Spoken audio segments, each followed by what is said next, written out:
presented by Yeti, and delighted to have you, and delighted to have all of you, and delighted to have PK, who was with us through the NHL playoffs. We'll have a little therapy for Vinny here as we go. The Detroiter this morning. The Win Man is up with us early today, and let us take you to this room where it happened in Detroit. Cavs and Pistons, Game 7. Detroit 5-0 at home in Game 7s in franchise history. Final seconds of the first quarter. Cavs are up by 6. Here comes Donovan Mitchell, 3-2. Why would we show it if it doesn't go in? And you love the fact that Donovan Mitchell in this first quarter really came out, got everybody involved, and then made this dagger going into the second quarter. 9-point Cleveland lead after one. Second quarter, the lead is 8. And really where this game was decided was in the painted area, although it's not actually painted in Detroit. Vinny, the big men for Cleveland dominated inside. Jared Allen, Evan Mobley, they dominated in ways that Jalen Duren, Isaiah Stewart, and Paul Reed could not. Minute to play in the half. The Cavs are up by 17 points. Look at this pass.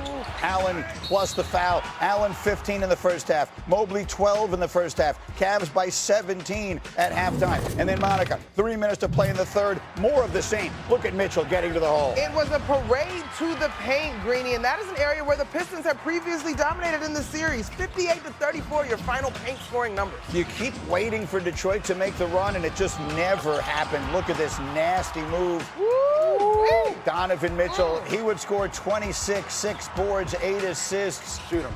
Cavs win going away 125-94. There'll be better Game 7s, we hope, someday for Cade Cunningham. This was not his night. So the Cavaliers become the third team in NBA postseason history to win a Game 7 on the road by 30 points. The Philadelphia Warriors did it in 1948. The Mavericks more recently beat the Suns by 33 points 4 years ago. Here's Donovan Mitchell on finally making it to the Final Four.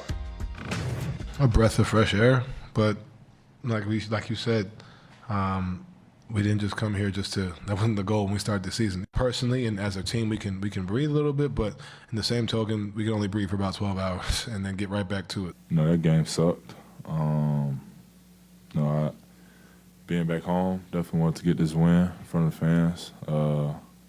Reminded me of last year, losing on the home court. It's not a great feeling. All right, a lot to unpack here. We've got exactly the right people to do it. Winman, I'll start with you. The Cavaliers, this group that made the aggressive move for James Harden before the trade deadline, it pays off. They're in the conference final. How did they do it? Well, listen, I don't want to overreact, but this was probably one of the most important moments of Donovan Mitchell's career to this point. He had not played well in games 5 and 6. He had only had 8 total assists over the previous 3 games in this series, and you can tell he came out in this game looking to create. He had 3 assists on the first 4 possessions of the game, Greeny, playing through the big men. By the end of the game, he had 8 assists, and they were 8 of 8 off of his passes. He had 26 points. It was an excellent scoring game for him, but Donovan Mitchell set the tone as a playmaker in this game, and was able to crack the Detroit defense. It reminds me of that line from Ace Ventura. I have exorcised the demons. This house is clear. I'm going to tell you guys, I've watched Donovan Mitchell since he was a freshman at Louisville when he was more of a slasher. Watching him be aggressive and get his other teammates involved in the game set the tone for this team defensively. So I'm happy to see him get over the hump. Secondly, I have to say this. You might not see it in the box score from James Harden, but he was plus 31 last night. He was tied for first with plus 31. That is the reason why you got him in that Darius Garland trade. Defensively, he was able to switch. He was able to body up a lot of the bigs, and I think he still was a playmaker. And the duality of the playmaking between Donovan Mitchell and James Harden made this team offensively more diverse. So for every action, there is an equal and opposite reaction. The Cavaliers are elated, and they're on their way here to New York. The Detroit Pistons are going home for a summer filled with questions off what was undoubtedly a very, very good year, but it ends the way it ends last night. Vinny, you are our 313 correspondent. What do we say? So I'm told what up, doe can be a greeting and it can be a statement. What is the statement that what up, doe makes this morning? What up, though, could also be a threat. Okay. So, who are we threatening this morning? Everybody. Every Pistons starter except for Cade Cunningham and Asar Thompson. But what I think you saw last night was a tired team. Like, they looked like they had no juice. And when that happens, That happens because you've been playing, every other day from the Orlando series. After game 1 of that series where they fall behind, they've been behind the 8 ball.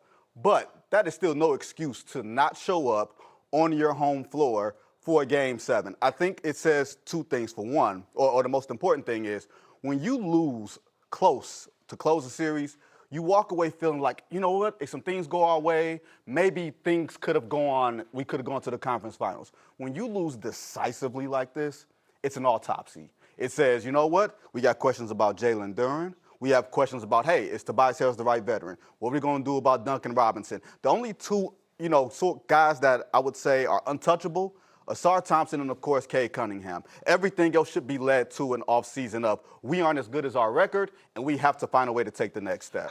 I kind of thought Game 5 offered the moment to really dissect. The way they gave up that, if I'm not mixing up my games, but the way they gave up that 9-point lead late, that to me was the one really to dissect. This one to me was largely about fatigue. But I will say, guys, I'm kind of excited for this Pistons organization and Cade Cunningham, because how often have we talked about needing the requisite scar tissue? Twice now. Moments that are going to live in Cade Cunningham's mind for him to go back to last season at home, this season at home, Game 7. Like, you talk about a team that's kind of going to be battle-tested once they actually figure it all out, and I don't know that I buy that they're that far away.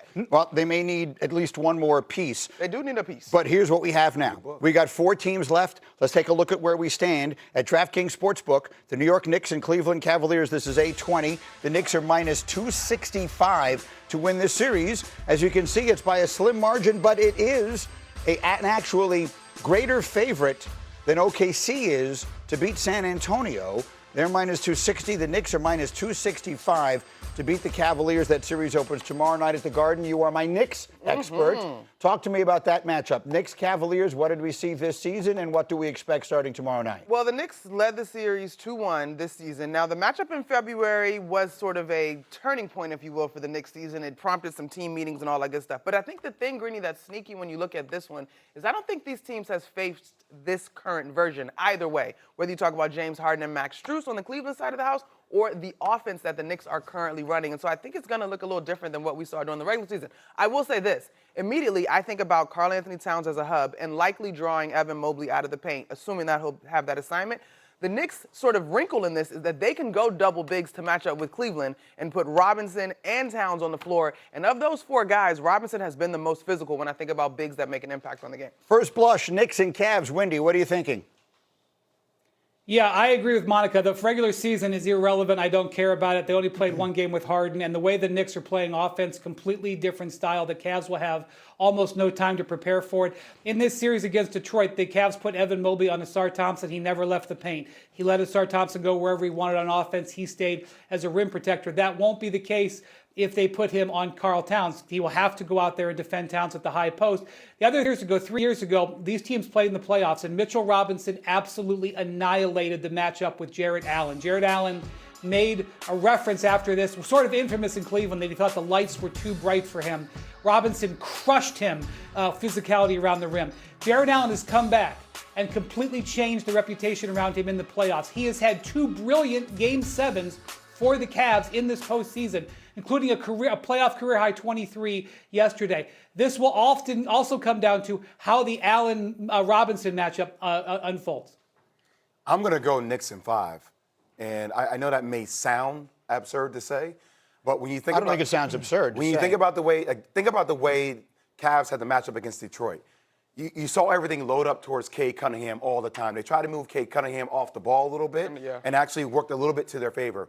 Now going against this iteration of this Knicks team, when Karl Anthony Towns can spread Evan Mobley out, James Harden and Donovan Mitchell guarding off the ball is very different than them guarding on the ball. Don't forget, James Harden was brought there in exchange for Darius Garland to defend against bigger guards on the ball. Off the ball, sometimes they get caught asleep, and that duality of moving without the ball is where the Knicks have a huge advantage. I think it's important to point out about, 4 or 5 months ago, James Dolan went on the radio on January 6th and said, we have to make it to the NBA Finals this year.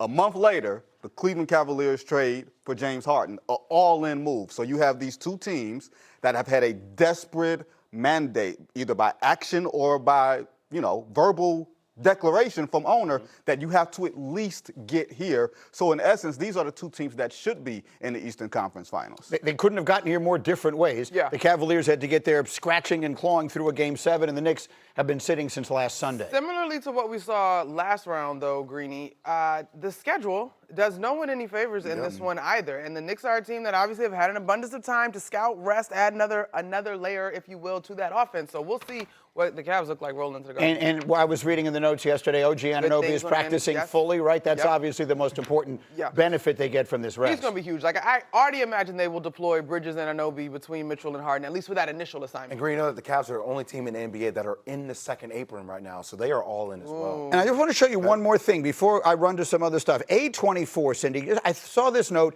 as we wrap up the round and we wrap up a Game 7. Over the last decade, home teams, take the bubble out of it because there really were no home teams.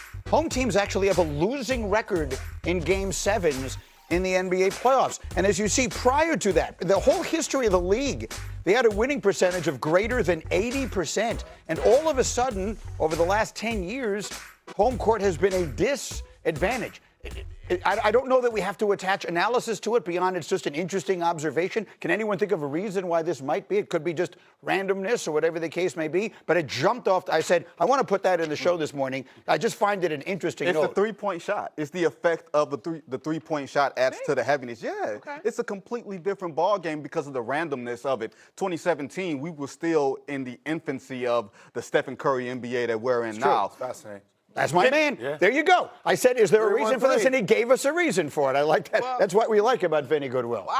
The next question I have on the stat would be, in those series, what teams are winning games consecutively, right? Because I just think Detroit had to empty the clip to get to Game 7. Yeah. And so, like, they gave it up in 6. Like, the 6-7, I would be curious what that looks like. That's right. You should have looked into that, Vinny. I take back all my praise. All right, I couldn't help myself. It is time for the wrath of Wednesday.